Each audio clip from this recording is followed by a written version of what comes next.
ఎలక్షన్లకు 2 నెలల 3 నెలల ముందు వస్తాయి. మేము అవి చేస్తాం ఇవి చేస్తాం, మిమ్మల్ని అందరినీ ఉద్ధరిస్తాం, ఎక్కడికో తీసుకుపోతాం, మేము లేకుంటే మీరు ఉండలేరనే పద్ధతిలో చేస్తూ చెప్తూ పోతుంటారు. కానీ చివరికి వచ్చేకల్లా గెలిచిన తర్వాత చూస్తే ఒకరికి ఏం మేలు చేయరు.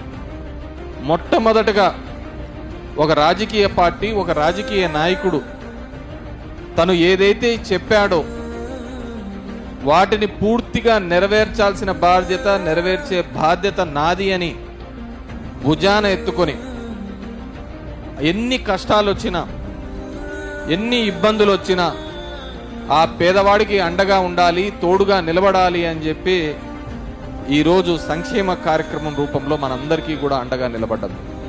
కరోనా లాంటి విపత్కరమైన పరిస్థితులలో మన దగ్గరికి ఎవడే కానీ దగ్గరకు వచ్చి మాట్లాడాలన్నా, దగ్గరకు వచ్చి పలకరీయాలన్నా భయపడేవాళ్ళు.